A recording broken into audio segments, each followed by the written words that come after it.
Welcome back to season 3 of the Sober Motivation Podcast. Join me, Brad, each week as my guests and I share incredible and powerful sobriety stories. We are here to show sobriety is possible, one story at a time. Let's go. On this episode, we have Mike, aka Jersey Mike.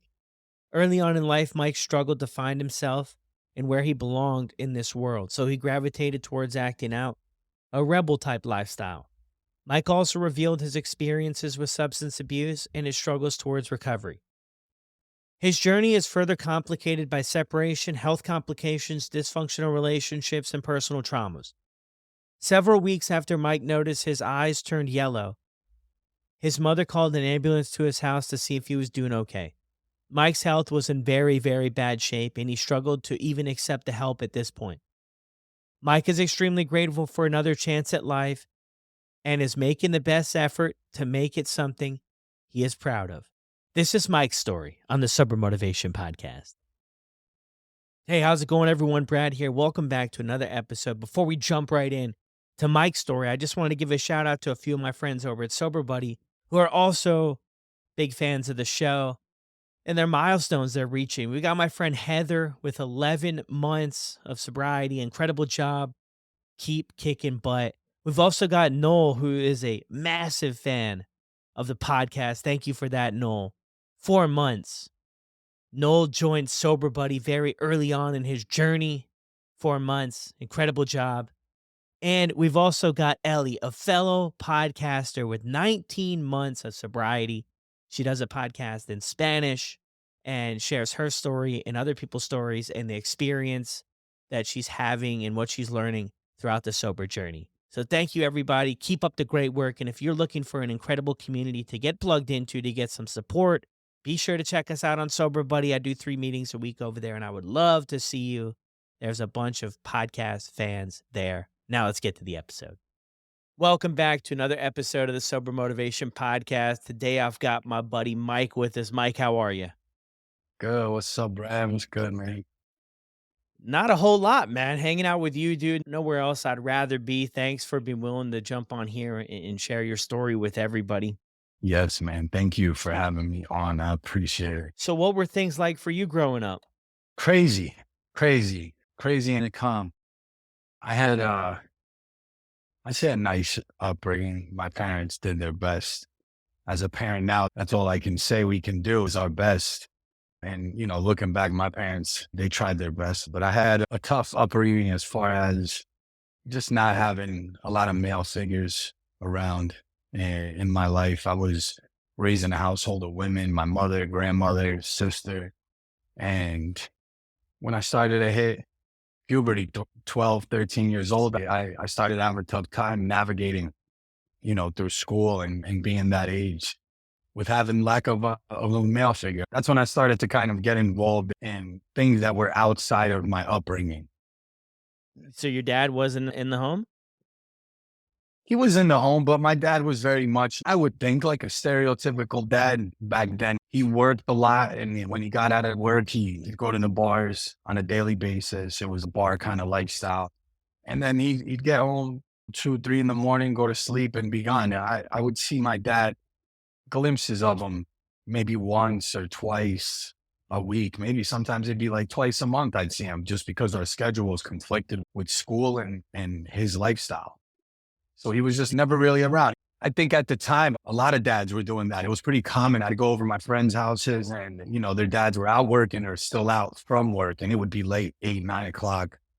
Dads were running around socializing in a different way than I think people do today. Yeah, even way off topic of the story here, I think there's a big transition in today. And I mean, your life with your kids, I see that, I hear about that, and my life and with my kids compared to the way things were, it's a lot more of a hands-on, it seems Yep. today, which is Yep. so cool. So that's interesting. Where did you grow up? I grew up in New Jersey, born and raised in Jersey.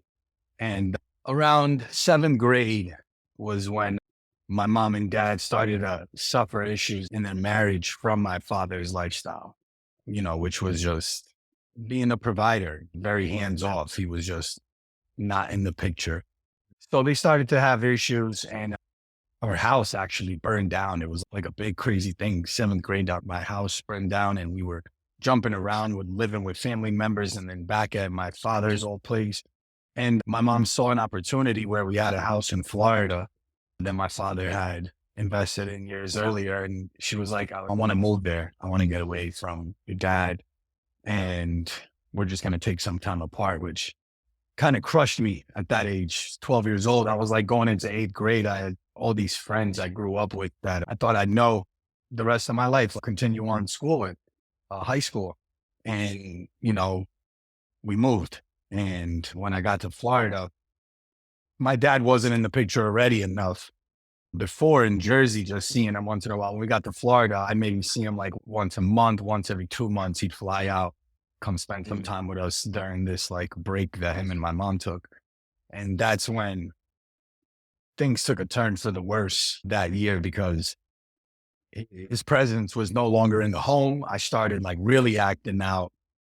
And at that point, the little whoopings my mom used to give me, when I was 13, they didn't work anymore. And my dad just wasn't around. And there was no discipline, no male force in the house to discipline me. And I just started to wreak havoc and do what I wanted to do, drugs, and started experimenting. Kind of out of rebelling, just stick everybody's shit, everybody's outer problems, creating a complete chaotic world for me at 12 years old, set me, at that kind of pace of life, coping Yeah. like that. Yeah, no, I mean, that's a tough spot to be in, especially with the transition. Your friends, you leave them behind, right? Now you're in a new place. And I'm sure the culture and everything is the same in Florida, in a sense, in New Jersey, but there's still some differences, right? I made a big move when I was younger. It was way earlier than that, but I made a move from up here in Canada down to Texas with my mom. She was a single mom. I have a twin brother, single mom of twins. And it was so hard, right? Because people had already established their friend groups and they had already kind of established that from the neighborhoods and the people they hung out with, and you're the new person. You're the new person in town, right? So you can do one of two things. You can do really well academically and fit in with people and find your people that way. That was never I never did well that way. Or you could be so uncomfortable in your own skin and kind of act out in different ways. That's the only way I knew how to really fit in and make things make sense. And then it comes with the whirlwind of problems, right? So my guess here, Mikey, is there's not there your father's kind of not at the place there. And I share a lot of that story too. I didn't see my pops at all really growing up. But then the discipline starts to come down from the school system in a sense, right? And out external stuff. That was my experience anyway. What about you? What was it like for you? What you said was absolutely right. It's tough in that position because that's how I coped as well. I started acting out, and it was hard to figure out how to like react to what seemed like my outside life falling apart. And the only thing I could do was like toughen up. And in the sense of toughening up came that acting out shit. And Florida was a completely different, it was a little the same, but it was a completely different world than New Jersey. I feel like it's in comparison, when I got to Florida, cocaine was like big, and it was big in the sense of like freshman year big. I got there eighth grade and it was like normal drinking, smoking weed shit. And that in its innocence, going my eighth grade graduation party, I went, got shit faced, smoked weed, and I felt horrible about it. I was like, oh my God, I'm such a bad person. I can't believe I did all this stuff. I had all these dare program sayings coming back in my head. Oh man, the scrambled egg, and I'm doing bad and all this stuff. And it was just in its innocence, freshman year. And at that point, I had been keeping my grades up. That was something I always consistently did to kind of keep my mother's spirits up. So the school system thing, I was getting in fights, and I was definitely starting to make a reputation for myself of someone that was getting in trouble, but I kept my grades up. I did very well in school. So I let that speak for itself. So my mother would always let me go out because even though she might tell me I couldn't go do shit, I still had respect at home. So I earned my way of being out there on the streets, hanging out by getting my good grades and keeping my mom happy. It made me feel good that my mother was like still proud, but now I had this double life. Then now I'm like going out and doing whatever I want. I get home on a Friday, my grades would be A's and B's, and then I'd have a bag of Coke in my sock leaving the house. which my mother caught onto. And she pulled me out of school freshman year and put me in a Catholic school Mm. in Daytona Beach, Florida, in efforts to try to get me out of that mess. But that was a big mistake. I knew the school I was going to had kids with a lot of money there. And I was like, this is going to be a great time. That was my third high school. It was like, again, cocaine was the big thing. Drinking wasn't even that big. I used to go to parties and people would give me beer and I'd take sips and shit and I'd leave the cans aside and pretend like I'd lost my beer. I didn't enjoy alcohol and I had a crazy time with that. And it started to get into shit like stealing, doing Yeah. like bad habits, like real nasty stuff started to come out where we were stealing at school. I got in trouble for stealing at school out of somebody's backpack that was a friend of mine and my buddies. And there were words exchanged. I got suspended and got on AOL and I started making threats to the person. And they printed out the threats I made, which back then was like in the late 90s. And they Baker acted me. It was a whole like a SWAT team. It was the first time I had been to the psychiatric unit. Daytona Beach police showed up at my house while I'm watching Boy Meets World, with my sister hanging out, thinking, oh, life's normal. And then Mhm. it comes SWAT team, like, boom, do you have a gun? You should just all their stuff. And they brought me in for a mental evaluation for 4 days. And then when I got out there, everything was okay. I started my like a run on taking medications at that time. They thought prescribing me different things. It was like the 90s. They had an answer with everything with the pill. They're like, we'll give you this. You'll try feeling better. Try this antidepressant. And my mom was so embarrassed. She's, we're out of here. We're back to Jersey. Took me back to New Jersey. She was so embarrassed about the whole SWAT team thing. I got back to New Jersey, went to Moore High School. So I was consistently moving. My mother was always trying to run from the problem. She always thought a new location would fix what was going on with me. And that wasn't the case. So I just ran through high school like that, graduated, but very much in the party sense and rebelling. I didn't have this like depressed, self-destructive shit going on that started to come later in life out of high school. In 2006, a cousin of mine passed away it just rocked my fucking world. Everything went from partying, I was partying at that time still, almost 4 years out of high school, and I was still a bum living at my mother's place, partying. And my cousin passes away and everything changed. Life changed as I knew it. And now alcohol became my best friend. It was where I could go drop all my sorrows off and just leave. And that's when the fucking downward spiral with alcohol completely took over my life and just stayed in the background for years to come. Wow.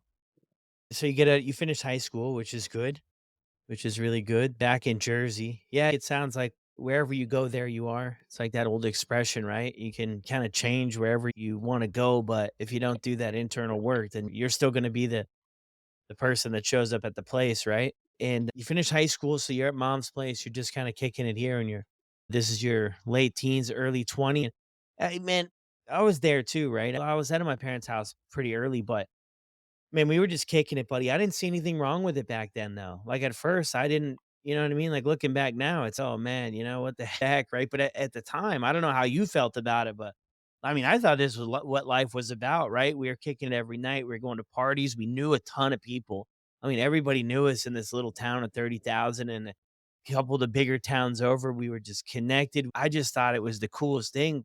And when I look back now, connecting the dots, it was so great because I never really had to look at myself, I mean, we were just constantly drinking, constantly partying, constantly escaping life and the emotions, and I just couldn't wait to get off work, hop in the shower, have a beer while the boys waited in the living room and us just to, you know, run off again every single night, man, for years. Like, that's what we did. What was that like for you, though? Did you realize the road that you were going down early on? No, it felt just the way you described it. It felt like this was what life was kind of. I actually even got chills when you described everything because that's exactly how it was for me. It was like this was the way life was supposed to be. You graduated, and to me, I tried the college thing. I didn't have the patience for it. And I started doing like jobs here and there with my cousins and doing different things, but it was all about going out and hanging out every single night.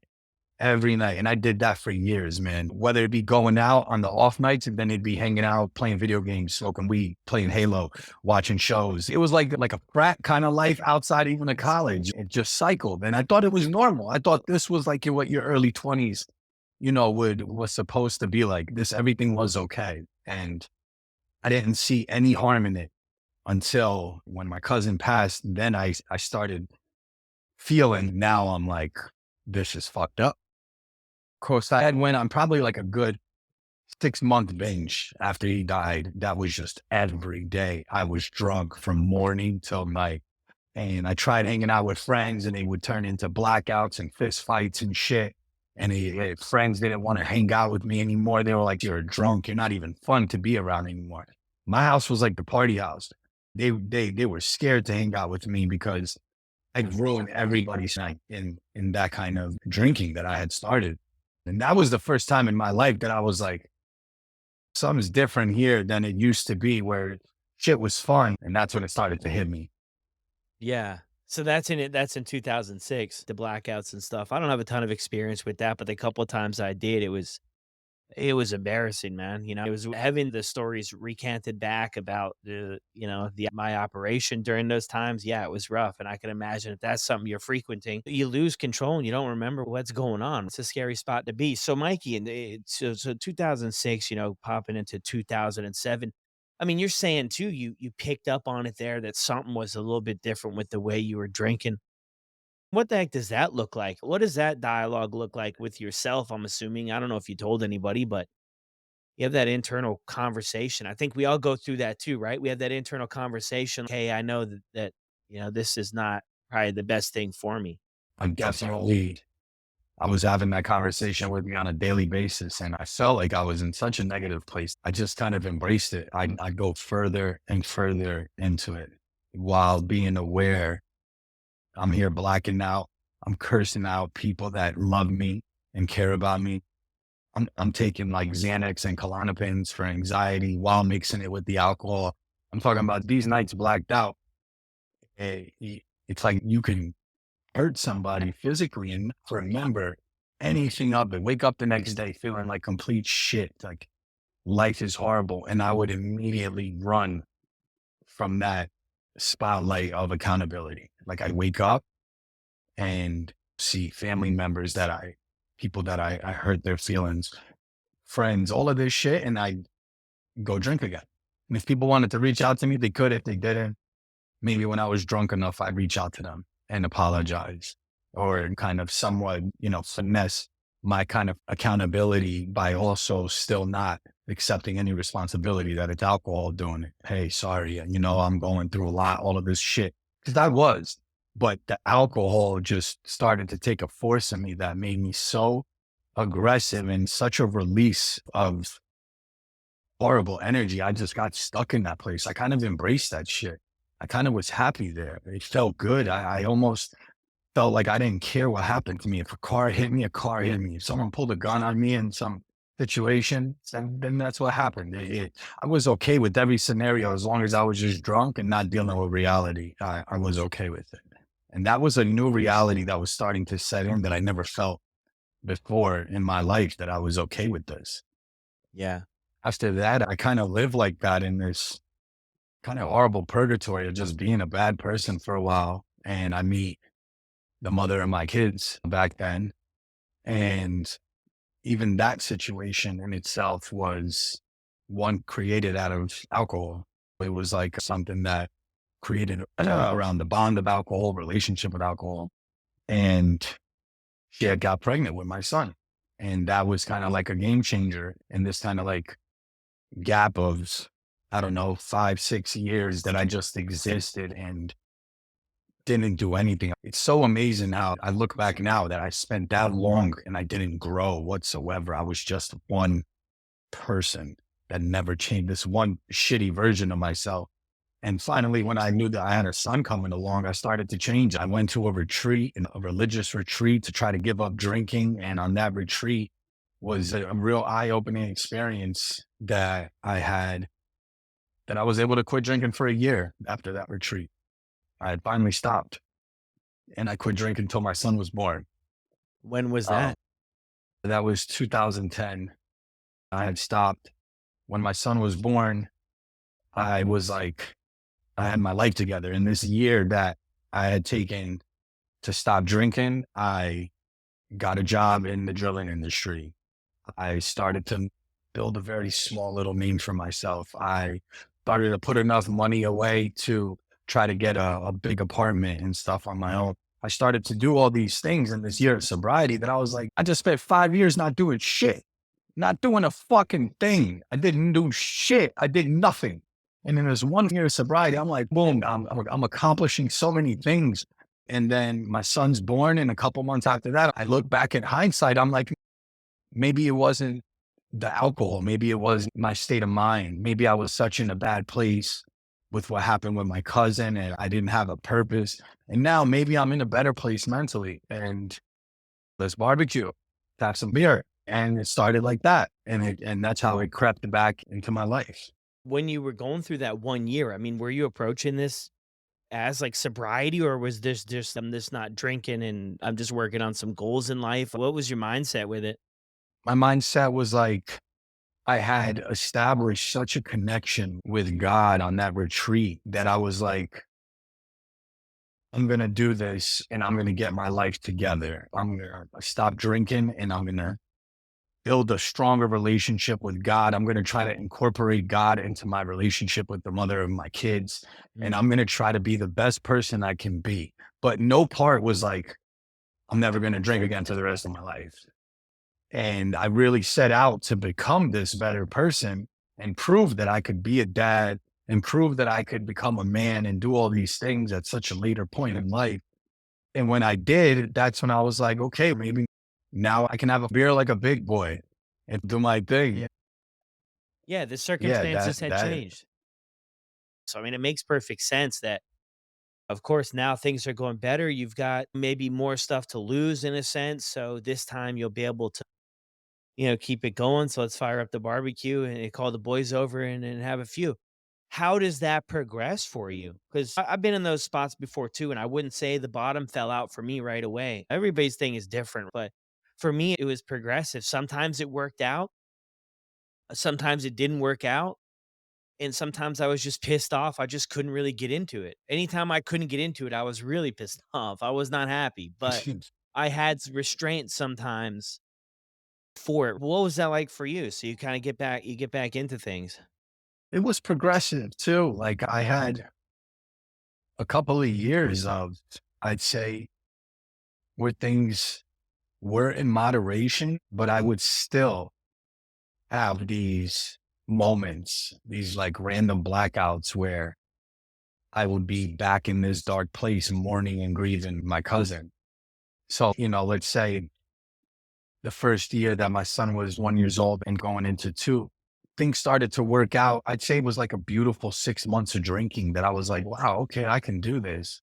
Mhm. And then it starts to come in where now the circumstances had changed, but the traumas in my past didn't. And the thing that would still haunt me when I would drink sometimes would be those traumas. And as much as this new version I was working on myself was doing well, when I would be drunk, I'd kind of soak into those old traumas and shit from the past, and I become an asshole. I'd be like in mourning and in full grieving, and little by little throughout the years, that started to always linger, but linger more and more. And after my second son, Mason, was born, my life was still going like good. I was drinking in a way where I still didn't even feel like I had an issue. I was kind of coasting. I had my drunk nights and shit, but they were still nights where I didn't affect really life like that. And I wasn't drinking every single day. I was going to work. I was successful. I was building like this career going into deeper into drilling. And I was working so hard trying to build my career, but life was good. And it seemed like life was good. I'm like, I'm getting somewhere. It felt stable, but also started to feel the effects that came with it too. The drinking after so many years, I started to gain weight. Sometimes I'd be on this roller coaster of weight, like weight gain from the drinking. And overall, I was still this negative person that always kind of rolled with me when I drank. I always just didn't want to face or own my shit, own the person I was when I drank. I always carried that shit. I would never own up to my shit. I'd never apologize. I'd always run from situations, or I'd get overly assertive or aggressive and confrontational in situations that I just didn't want to take accountability. And so that kind of attitude flowed with me through life, which just, I wasn't a happy person. What do you think's behind that to how you carried yourself through those years? I had this ego that wouldn't face myself, and in not being able to own up to it, I acted out aggressively and assertively. And that's how I protected myself since I was like 12 years old. And I never would own up to it because I'd always be hiding from the real shit about myself, that I was just every day, little by little, becoming a worse and worse person, drinking more and more, hiding deeper and deeper, going into a darker place, and just cycling into exactly what I was afraid of becoming. And it just kept manifesting itself worse. And I couldn't even be in my own skin, like it started to get to that point. And that's how I navigated. It's that part too of the feelings, right? It's about managing the feelings and working through those feelings and everything that's brought up. And the other way is, I mean, you just drink and then your brain stops thinking after a while. And you don't have to think about all these things in life that have happened and everything you've been through. And you don't have to worry about solving any problems. And it's interesting you mentioned their 5 years too before in their story. It was the same Jersey Mike. And then in 1 year, you make a ton of progress. And then you probably kind of find yourself in one way or another, kind of back to how things were before. So, how do things move forward from here? So, you've got your two boys now. How was that, man? It's like, That was the most beautiful part of my life, man, having my two kids. It was life changing. And it was like just feeling love in its truest form. I had even felt like I got a piece back from when I lost my cousin when they were born. It was like I got a little piece back in some kind of way. And now I have something to strive for, to try to be this like father. I take such a pride, and I have such a good time investing into my kids. It's the one thing that I can see the rewards in the things that I've worked on in myself kind of reflecting back at me. I love it. And it was what kept me up for years, was fighting for this little family that I had. It wasn't perfect. The relationship with the mother of my kids was always in a roller coaster kind of format, with alcohol being involved, up and down. Things were good, things were bad, quick, back and forth, talking one day, not talking the next, talking one week, not talking the next, always, apologies, both ends, back and forth, just a toxic relationship in every way with alcohol and all that shit. That played out all the way till 2019. Like I said, my work path kept becoming more successful, while my kind of family life, at least my relationship with the mother and my kids, became worse and worse. But my relationship with my kids was what it was. I still had fun with them home doing my thing. I could have been a lot more present, and I could have had a lot more time that I remembered and better memories spent with them than the ones that I did. And it went like that until things with me and the mother and my kids got so bad that there was infidelity. That's what set me off. I was always like on the brink of, if something happens, what's going to happen when it blows up. Mother of my kids in with somebody else, and she met up with somebody while I was with the kids, and I found out about it. And that shit crushed me, man. The one thing I was fighting for, now it's done. Everything I was working for is a shit show. And started really drinking and coping with alcohol on a daily basis because we were living together and we couldn't figure out this separation. I had a tough time being in the same place as her after the events that took place. So I drank to deal with it. And I had a mental breakdown during this process. Had to stop working, requested off work. I'm like, I can't be here. I need to figure out my life. yeah. Now I remember when we talked the first time too, this is when sort of things picked up, right? You asked for that time off work and the plan. Maybe some of the intention was to get things on track, but all it ended up kind of turning into for you was more downtime, more free time, more drinking time, and things really went downhill for you at this point, right? So walk us through that. This is in, what you said, 2019, right? 2019. Yep. Yeah.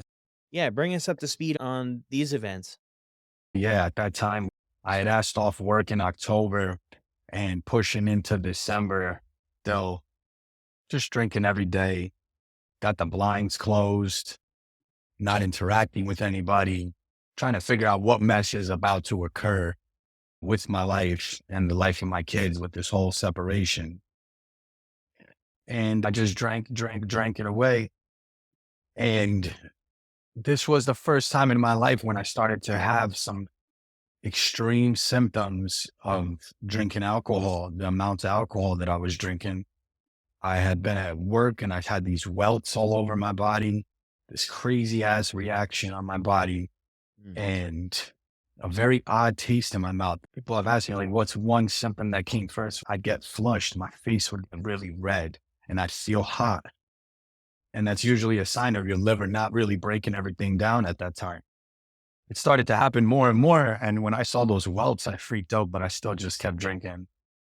Again, this ego, this person that didn't want to face shit. I think I went on Amazon, I ordered some liver pills. I'm like, I got this. A lot of water and some liver pills and some milk thistle will fix this right up. I'll be back in action, figure this out. And next thing you know, my eyes are yellow. I'm like, whoa. I'd been Googling for like the whole time I was off for 2, 3 months. I'd been Googling every day liver failure symptoms, looking at all the symptoms where they talk about your stool color being clay and looking out for all of these things. I'll tell you one thing for people out there, it's never going to hit you the way it's described on a paper. It's never going to come like that. So if you're just there looking at a paper and you're expecting up this perfect list for you to then have realization where you're like, okay, these little symptoms add up to that. It doesn't work that way because our bodies are all different. You're just going to experience some things and you're going to be the judge to make the call of what you think's happening. And most of the time, if you're at that point with alcohol and your addiction, it's so strong. It's very hard to not convince yourself otherwise. I'm fine. I'm good. It's not that. It's something else. Even the welt to my body, I was like, I must have had an allergic reaction. I took Benadryl and I shot a vodka. This is not a big deal. Yeah. But the Did eyes it being yellow, that was the deal. that Yeah, it's always interesting, right? Because we do go to Google and find stuff, and then it doesn't always pan out or play out exactly how it's written up. So what, you looked in a mirror? Did you, because I've heard some people share this before that were worried about this, that they would check in a mirror frequently and look at their eyes in the morning. Was that something you did, or was this just one day you recognized it? I wouldn't check. And I saw it being as a symptom, but my eyes were always white. And they were always like white and maybe a little bit red from work. I never once would be like in the mirror looking at my eyes. But this one day that I woke up completely hungover, maybe 2 weeks after having those hives, and I turned the light on and I went to go piss. I looked in the mirror and it was like, boom, that shit hit me. My eyes are highlighter yellow, like not a little tint. It was like glowing. I covered my eyes. I was like, oh my God, I'm fucking dying. It hit me like that.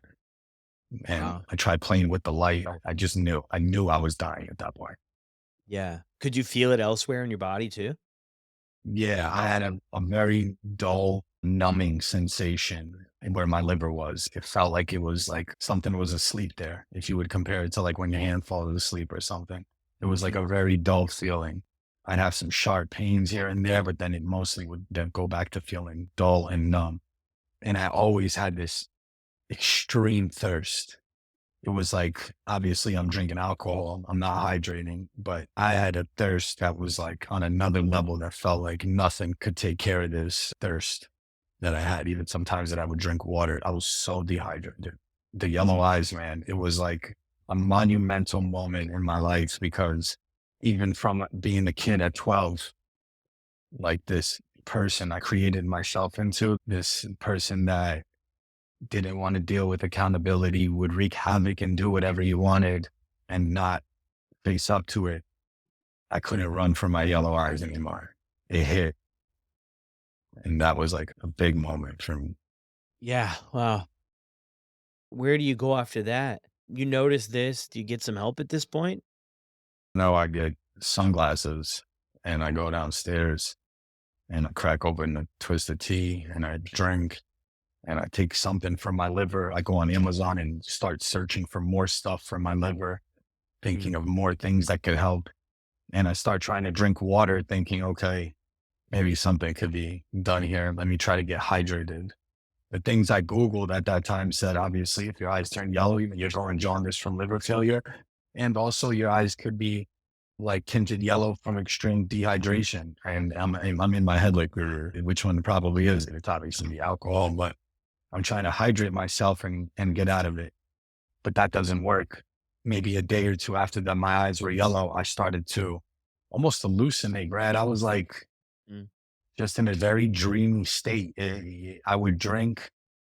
I couldn't drink as much as I was before, and I would be very lethargic. And I'm guessing that was when the effects of the pneumonia buildup in my blood from my liver failure started to occur, the hepatic encephalopathy. And reality seemed very weird. It seemed very dreamy. It didn't really feel like I was there a lot. And I was like in and out of blacking out on the couch at my house, Wow. conscious, unconscious, sleeping, walking around, see my kids playing on the couch, talk to them, they'd eat, they go to bed, go back and drink, fall asleep. Mother of my kids would be doing her own thing, drinking upstairs. And next thing you know, I'm like completely confused. Actually, in this very room, you know what's really funny? I'll tell you this. It's funny how the cards land. It's funny the way shit works Mhm. out because it was 4 years ago today, Brad, January 11th, that in this room, my son and the ambulance and my mom called and they came and got me. It was 4 years today, January 11th. So it was in Wow. this room that they came and I wasn't able to breathe correctly. My son was trying to get my mom to talk to me because I hadn't been active on Facebook for a couple of days and my mom had some kind of feeling that something was wrong.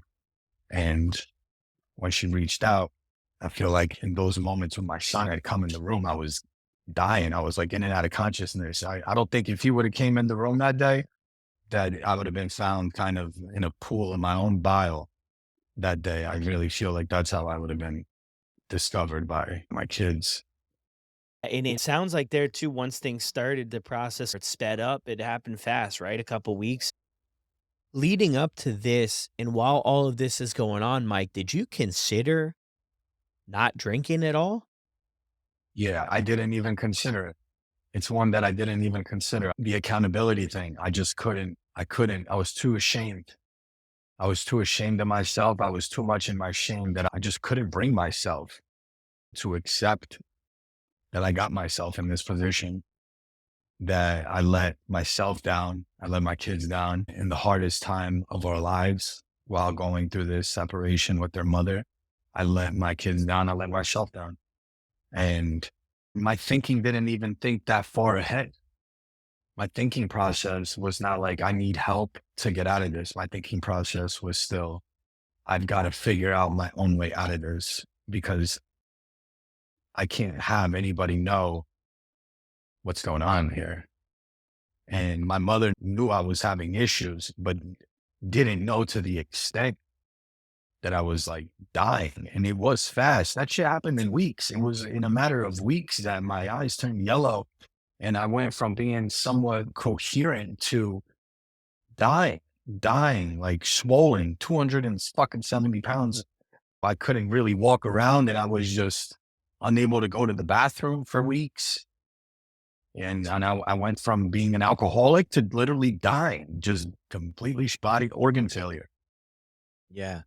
In a couple weeks too. Yeah, that's fast. So I remember from the last time we talked, that's wild that this is the same room. This is now your studio. That's like a full circle kind of moment in a sense. But I remember as your mom saw the Facebook stuff and then had called an ambulance over. But even at this point, if I remember correctly, you were still like, no, I'm not doing any of this. Was that right or no? I still said no when Yeah. when the ambulance showed up, when the guys came in the room.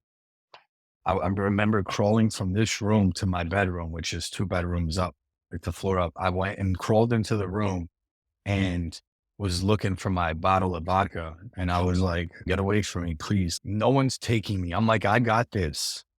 I got this. I don't need to leave. I'm okay. Mm. I'm okay. And they're like, Have you seen yourself? I'm like, yes, I've seen myself, but I'm still okay. I can make my own decisions. Fine. Don't need anybody to make anything for me. I'm like, you're doing this in front of my kids. I'm like, I would want you guys out. I was so defensive and still unable to surrender. And when I saw my kids in the room and then one guy came over to me, he like looked at me. He's like, you're dying. He's like, I promise. He's like, you're dying. He's like, you are dying. You need to go now. And then I sat down and finally started to give in where my energy was just giving. I didn't even have enough energy to still say no anymore. And that's what I mean when I tell you, I don't know if you can imagine what that feeling is like, because I know you got to be thinking in my case, how could he not be wondering for help? But I just had never thought that far out. Even in the moments of a paramedic dragging me out of here, I was still like, I got this.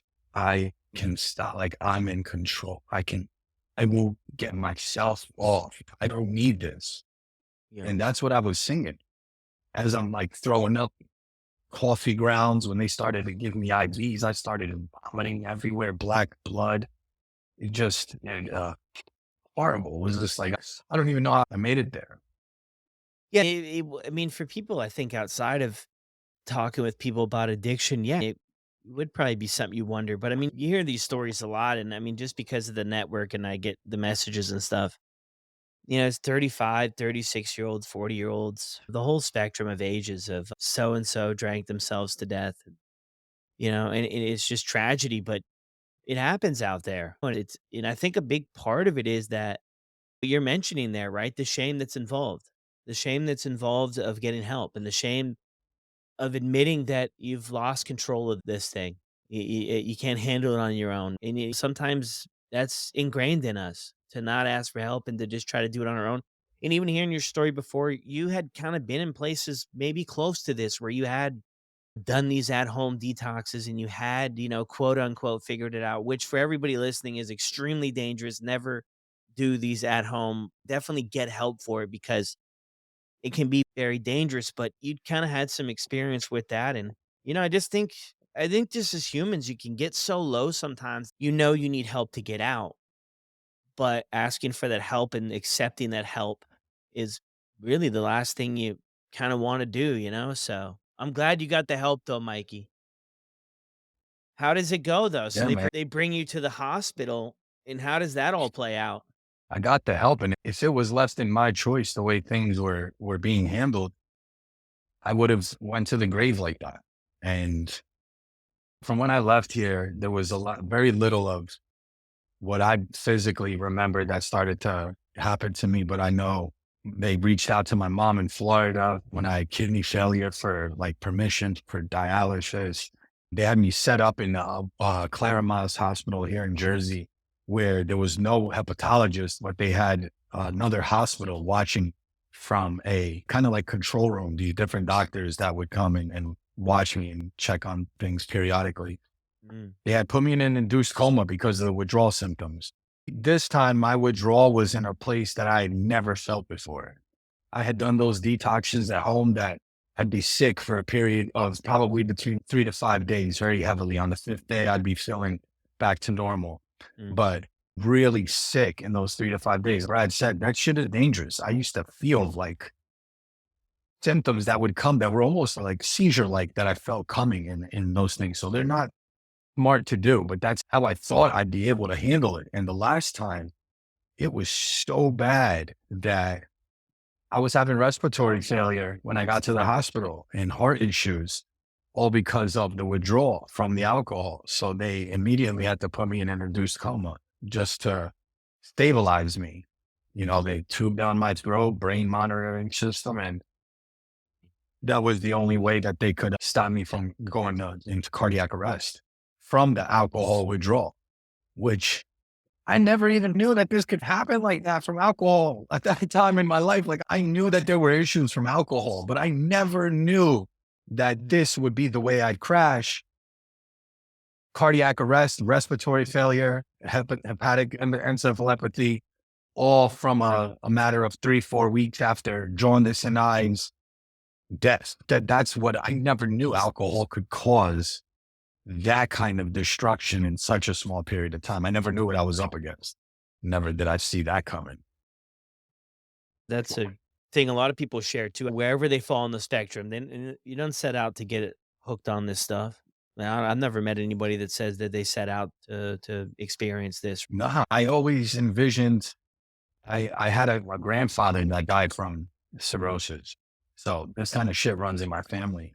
But I always envisioned liver failure being like you had issues, you had some kind of major symptom, you ended up at the hospital and you kind of had this like slow, torturous kind of thing going on. But I thought it would be progressive. I thought it was something that would happen over a long period of time. I didn't know from when my eyes turned yellow, I just had weeks to live. That I never knew existed in the realm of drinking. But when I went through that, man, I swole up. It was so much liquid in me. I had all, catheters everywhere, a feeding tube. And I was like that for almost 3 weeks with family coming in and out to see me. The mother of my kids had taken my kids out of state. And I stayed in this purgatory of sleep, just kind of hanging out where I was going through a lot spiritually in my sleep, but on the outside wasn't much happening. And there was a meeting with my family, my cousins, they brought everybody in and kind of gave the word that things were looking not good. And I was most likely going to be dying, within the coming time. And my mom wasn't even a part of that meeting. She had kind of already said, this is done, and accepted that a little bit. And I guess after that meeting with my family, there was like a turnaround from where my body was extremely hot. I had stayed with these fevers going on for a couple of weeks and my body started to cool down. They had these little fans by my feet that were keeping my body cool. And when my fever started to go down, my liver wasn't getting better, but it stopped getting worse. My MELD score kind of stopped and I started to come out of my coma and things turned for the better. I had one doctor that saw me and was like, look at what you did. You're kind of fucked. You're probably going to need a new liver, which you don't qualify for. So let's see if you're going to live the next 6 months and get qualified for a liver after those 6 months of being clean. And you're in a bad place, my friend. That was like the first doctor I spoke with. And then I spoke with another doctor. I'll never forget this woman. She was like an angel. She just came in and didn't give me all this bullshit medical term shit. She was like, your liver's not getting worse anymore. And she's like, I feel like you're just going to get better from here. You're okay. You're going to be okay. And you should be so happy that you're here and that your liver's not getting worse. And that woman kind of set the tone of gratitude in my life. A moment. She put things Yeah, in perspective for me. that's so powerful. It must have been incredible too, overwhelming experience to come out of things, and it was probably maybe a nice relief for somebody to come in and be like, "You're gonna be alright from this." It was everything I needed. It was so much relief. And in the sense that she just told me I should be so happy just for where I was at that moment. Even for right now, you should be so happy. And she spoke so genuinely and in such a compassionate way. It was like, I'll take it. And I was in just pure gratitude of everything in that moment until like there was a switch and I just looked at life differently from that moment. Instead of like glass half empty, it was always glass half full kind of deal. And um, I still know her till this day. She continued on being my hepatologist for up until a year ago. And was like an angel at that moment, man. I swear, if it wasn't for that woman and talking with the first doctor, if I would have left with his perspective, his kind of view of me, that I would have never, ever been able to kind of pull myself out of it. At that point, I was just grateful to be alive. And the whole thing I was thinking, I had such a crazy place to climb out of. Right away, one of the first issues was like, I can't go to the bathroom. I can't walk from having been asleep for so long. My limbs weren't moving. My legs didn't move. And sitting there in a hospital bed, having just woke up and being almost like double the weight. At least I felt double the size. I wasn't double the weight, but I felt double the size. And all of this fluid build up in me, and then not being able to go to the bathroom, and my kids and my family seeing me like this. There's just so much humility in that whole setting, man. I was physically like forced to kind of have to sit with everything I had been running from for so many years and deal with it. Look at people over, and I was crying like a baby. Everybody I saw, I was in a sense just very humbled and crying. That was right in the early 2020. Oh, yeah, early 2020. So where do you go from here? So you get out of the hospital. And so they sent me home, Mm, and I got back home into a toxic situation again. I'm back home now, the mhm, mother of my kids, and I got my dad helping me out with stuff. But I'm at home, unable to walk, doing IV infusions with my kids, being homeschooled. Encephalopathy. One thing that I know me and you didn't talk about before, the hepatic encephalopathy. They, for a while, I'd say for months to come, I would sometimes be in random confused states where I didn't know what was going on mhm. because of my liver. And it's crazy that liver can really control even your reality, what's going on around you, what you think. It can cloud your judgment to that point if it's not doing well. Yeah, wow. I stayed on that course for about 4 months. And what that one doctor, that one hepatologist said had stayed with me. I just kept getting better. No drinking, stayed home, learning how to walk, cooking and doing things for myself, doing things for my kids again. And right around 4 or 5 months after, my liver was like good. My liver was good on blood work. And I was like so happy. I was like, damn, okay, that's great. But then again, that same doctor that gave me so much hope, she was like, Mike, I still feel like you're going to live a long, healthy life. You're going to keep getting better. I feel like all of these things are going to just keep happening for you. You should be so grateful. You should be happy. She's like, I never even thought like that you'd even be at this point so fast. She's Mhm. like, look how grateful you should be. Again, giving me all this like great positive feedback. And she's like, this is only going to stay like this if you don't drink. If you go drink, you better believe your liver is going to go back so fast into a state that you'll be back here and you ain't going to get another miracle. You ain't going to get another shot where you'll ever walk away from the situation if you want to go play with that. Mhm. And I took what she said seriously, but I was walking back into a world of having no tools to kind of navigate around alcohol, which was now I was getting healthy again. I'm a single dad. The mother of my kids had left. The kids were with me. And I'm like, okay, now I'm in a place of I need to meet people and socialize, but I have no tools. I have no AAs, no stuff. And I'm not really reaching out for it either. I'm not looking for the help. I'm just happy to kind of be in the position I'm at. And right away, I'm over here thinking about dating. Let's go out on a date. And I start navigating back in that world without the right tools. And I walk back into it blindsided and I start to kind of think about drinking in moderation again. I'm like, if I'm on a date, Mm. let me try this again.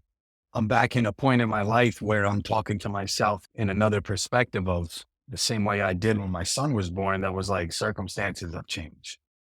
And I'm thinking about this all over again. How can I realistically navigate in this world socially with alcohol being everywhere? How am I going to do it? Why am I even going to try? Mhm. So I didn't try. And I kind of went with that.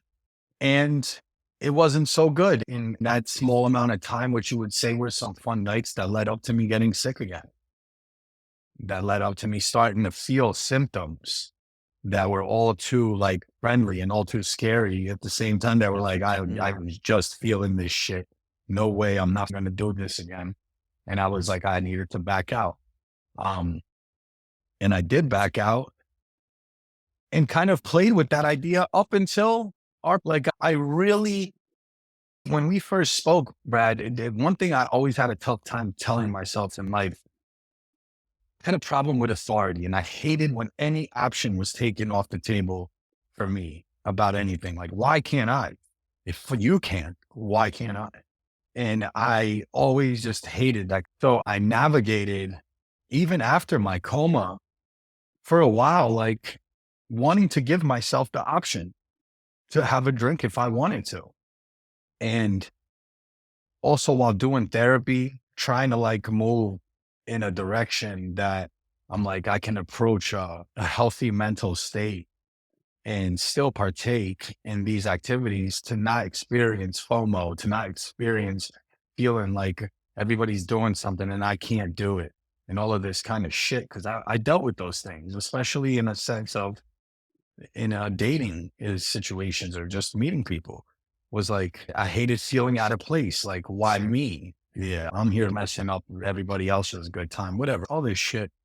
And after we did the podcast, again, comes knocking on my door, a health issue from my previous experience from liver failure, where my diverticulitis started to become a problem in my life. The doctors are like, we have to remove a part of your colon. We need to take 20 some odd centimeters, and this is a major surgery. And right around the time that I got that news, my uncle passed away that was over here kind of helping me.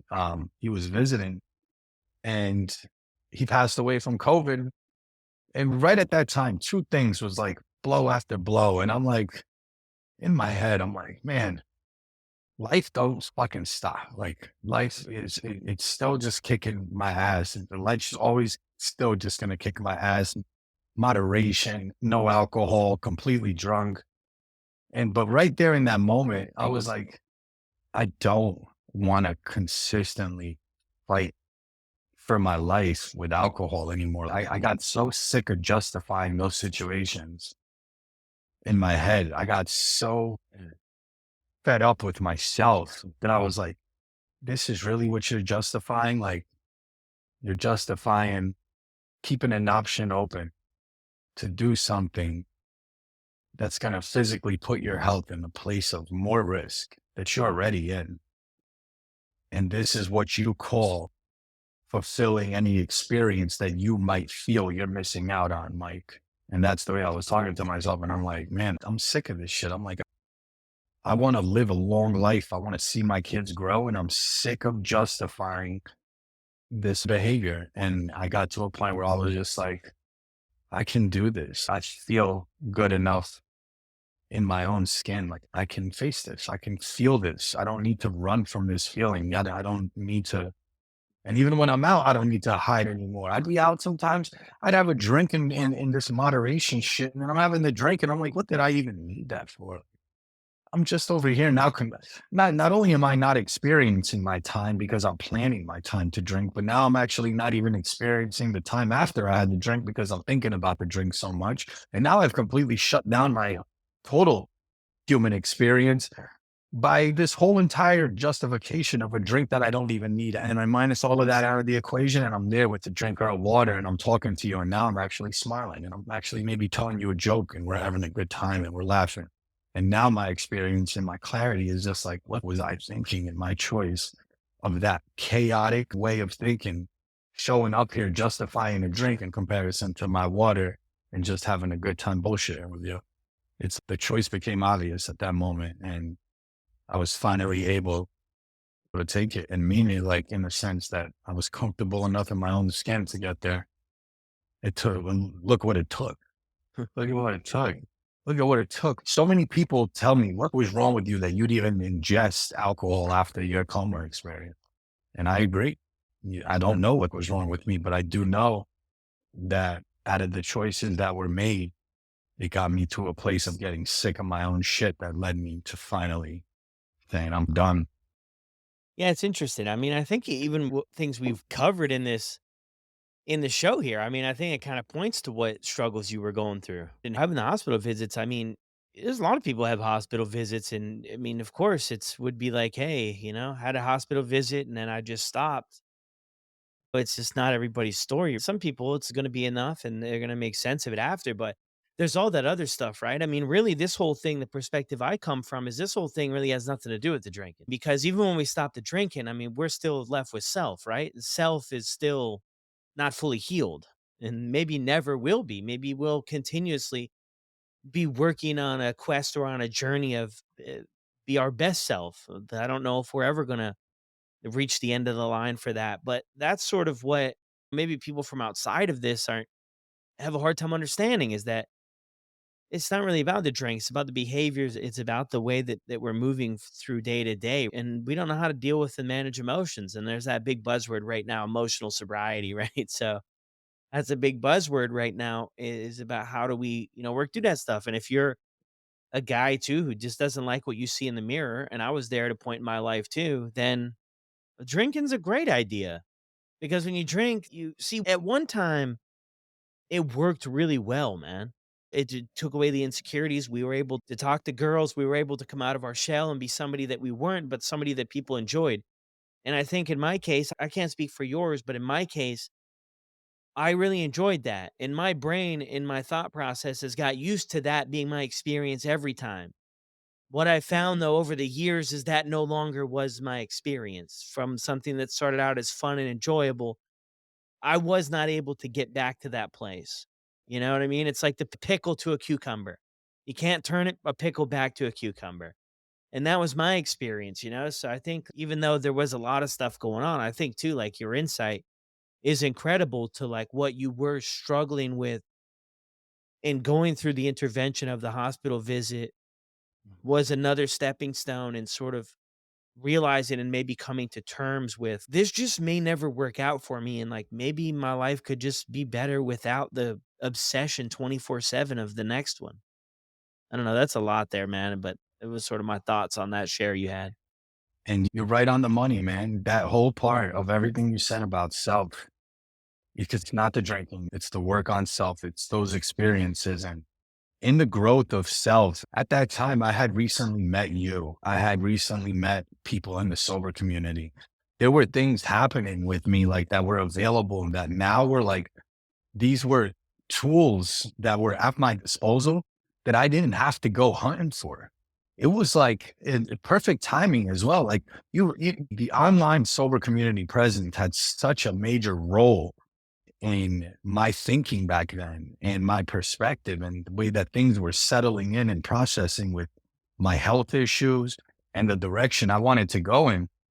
The support I had from you, from other people, so many people in the sober community that would just reach out, like people that I could talk to. It was like I was able to work on things without having to step out there to do it because I'm always a go, go on the move guy. And my help was always on my phone.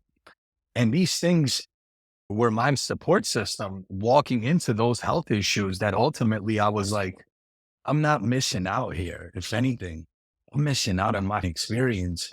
I had this whole fear of missing out, not being able to drink. I'm like, I'm missing out while being worried about not being able to drink.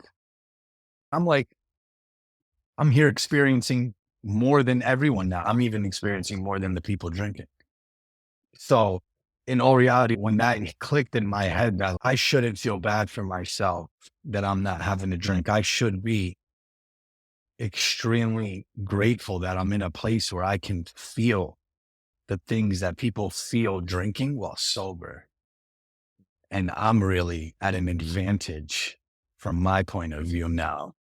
And I'm not missing out. The people drinking are missing out on this real shit that I have going on. And that's like where I found my power. And that's where I found my strength. And that's where I was like, that's what I'll build off of.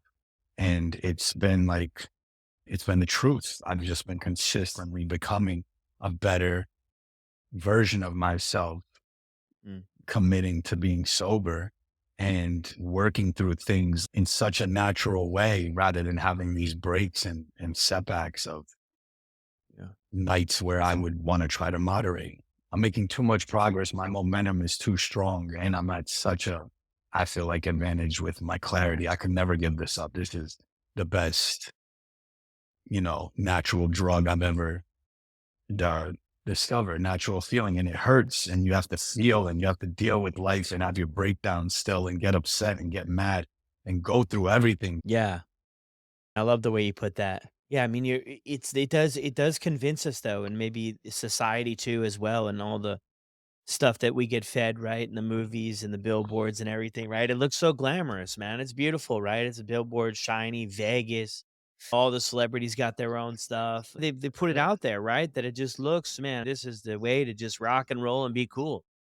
And when you really look at it for what it is, it's not the way to rock and roll. It's not at all. It's just an escape from ourselves. And then it just becomes this cycle and this pattern and this obsession and this addiction and so many layers to it. But the whole part too about your story too, man, about the accountability part and responsibility, that's powerful too. But I'm wondering too, on this sober journey for you, I mean, what's one thing that's really surprised you?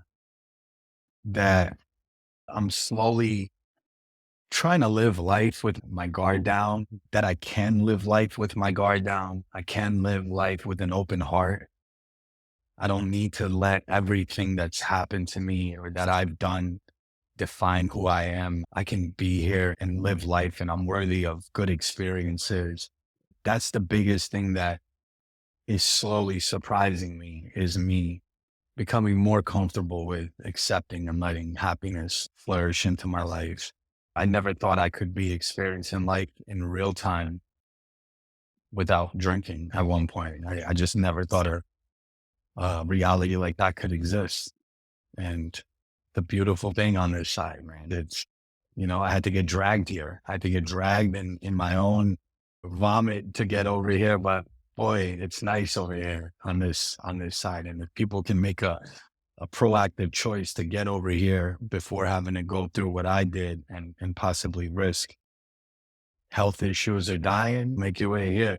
Sobriety's trending. And I think everybody's really making their way to it. Like you said, emotional sobriety, sober curious. These are words that are like becoming available and Mhm. used more often to younger kids as they're growing. And I hope it sticks, because society's always gonna have its bullshit, but at least to not have one that's literally backed by society to shove down everybody's throat. If it little by little it makes its way into the background, I wouldn't mind it. I think it's for the better cause of everybody eventually. Yeah. No, that's so true. So are you a lot kinder now in your interactions, Mike? So much kinder, man. I'm a nice guy. I'm not a fucking asshole. And I feel, Yeah. feel bad for anybody that I was an asshole to. Mom, I'm sorry. Anybody I've been an asshole to, my dad, my kids, everybody. I'm consciously, I'll tell you one thing, Brad. One thing that I take with me from my whole coma experience, right, was that it was such a dark, uncomfortable place that where I was when I was asleep, spiritually, mentally. Like I was in such a hell. I would describe it as like hell in my coma, that I never want to like live life in a way that I revisit my transition into death with that kind of weight that I had on me at that time. I never want to do it. It felt like I was going to be stuck there for eternity. And luckily, I was able to wake up, come back, have a second chance at life. God willing, I had a second chance at this, that I try to live in a way that if something was to happen to me, somebody was to point a gun at me and say, this is your last moment, that I'm kind of comfortable with the life that I'm living, the choices that I'm making. And sharing my story helps. It helps me so tremendously in staying on that path and trying to live up to the person I'm trying to be, not being drunk. That's beautiful. I love that. But yeah, sharing stories are healing, right? Sharing stories, hearing stories, the whole process is healing.